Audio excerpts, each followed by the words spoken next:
বাংলাদেশের ব্যাটিং আজকে বাংলাদেশের মতনই হয়েছে। 191 রানে অল আউট 61 ওভারে। প্রথম টেস্ট চলছে জিম্বাবুয়ের এগেনস্টে সিলেটের মাঠে। বাংলাদেশের নিজেদের ঘরের মাঠ, মিরপুর হোক, সিলেট হোক, চট্টগ্রাম হোক, দেশে হোক, দেশের বাইরে হোক, বাংলাদেশের ব্যাটিংয়ের কোনো পরিবর্তন পাওয়া যাচ্ছে না।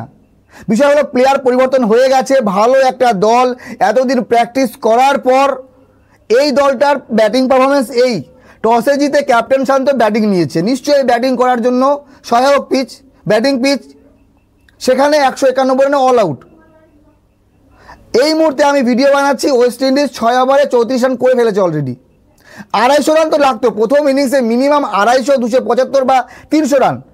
50 ওভারে ওয়ানডে ক্রিকেটে তো 250 রান হয়, কিন্তু বাংলাদেশের এই দলটা এখানে উল্লেখযোগ্য রান কে করেছে? মমিনুল হক 56 রান করেছে উল্লেখযোগ্য, এবং নাজমুল হোসেন শান্ত 40। এই দুজন যখন খেলছিল তখন মনে হচ্ছিল বাংলাদেশের দলটা এখন সামলে গেল। প্রথমে দুটো উইকেট তাড়াতাড়ি পড়েছে, কিন্তু মমিনুল এবং শান্ত খেলছে তখন স্টেবল দলটা। অলরেডি 98 রান হয়ে গেছে, মনে হচ্ছিল না বাংলাদেশ 300 350 করবে। কিন্তু যেই আউট হয়ে গেল শান্ত, তারপরে মুশফিকুর রহিম, একজন সিনিয়র ক্রিকেটার, মাত্র 4 রান করেছে 18 বলে। আরও সময় দিতে হতো নিজেকে। জাকের আলী ভালো রান করেছে 28 রান। তো বাংলাদেশের বাকি ব্যাটিং যদি বলি, মাহমুদুল হাসান জয় 14 রান, সাদমান ইসলাম 12 রান, এদিকে মেহেদি হাসান মিরাজ করেছে মাত্র 1 রান, তাইজুল ইসলাম 3 রান। তো বাংলাদেশের এই ওভারঅল ব্যাটিংটা যে কোলাপস করেছে 98 রানের পর থেকে, শান্ত আউট হওয়ার পর থেকে। কিন্তু কেন? টেস্ট ম্যাচ, কোনো প্রেশার নেই, কোনো টার্গেট নেই, পুরো দিনের পর দিন পড়ে আছে। আজকে প্রথম দিন, একটা গোটা দিন বাংলাদেশ খেলতে পারলো না, আবার টসে জিতে ব্যাট নিয়েছে। তাহলে বোলিং নিলে ভালো হতো। জিম্বাবুয়ের ব্যাটসম্যানরা ভালো খেলছে, রান অলরেডি 34 হয়ে গেছে। আজকে যদি 70-80 রান করতে পারে জিম্বাবুয়ে, তাহলে আগামীকাল জিম্বাবুয়ের সহজ হবে। তবে বাংলাদেশকে আজকে মিনিমাম 4 উইকেট নিতে হবে যদি এই ম্যাচে কামব্যাক করতে হয়। এবার যদি বলে জিম্বাবুয়ের বোলার, যাকে নিয়ে বেশি আলোচনা করা হচ্ছিল, ব্লেসিং মুজারবানি, লম্বা চওড়া একজন বোলার। সে কী করেছে? 19 ওভার বল করেছে, 50 রান দিয়ে 3 উইকেট নিয়েছে।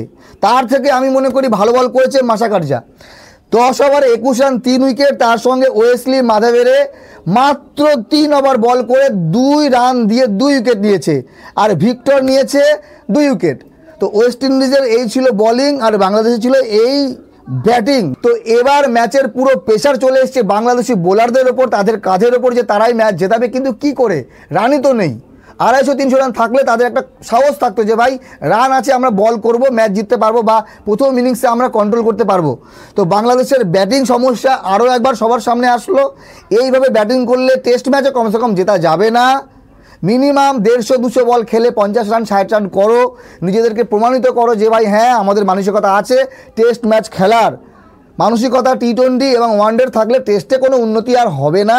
জিম্বাবুয়ের মতো দল, জিম্বাবুয়ের মতো বোলিং অ্যাটাকের সামনে বাংলাদেশ আজকে পুরো কি বলবো, আর এর থেকে ভালো ব্যাটিং আমার মনে হয় টি-20 ক্রিকেটে বাংলাদেশ দল করে।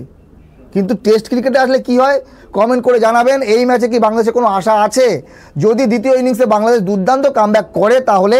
আর সিনিয়র প্লেয়ার বলতে আমি একমাত্র মুশফিকুর রহিমকে দেখছি, বাকি দায়িত্ব সবাইকে নিতে হবে। একজন ম্যাচ জেতাতে পারবে না।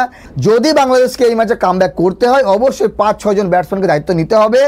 2-3টে 50 করতে হবে, 1-2 সেঞ্চুরি করতে হবে, 400-450 রান করতে হবে। তারপরে তার আগে কিচ্ছু নেই। এই 98 থেকে 191 যেতে অল আউট 8 উইকেট যাওয়া সব থেকে বড় একটা প্রশ্নের চিহ্ন, যে বাংলাদেশ কি প্রস্তুতি করলো। ভালো থাকবেন সবাই।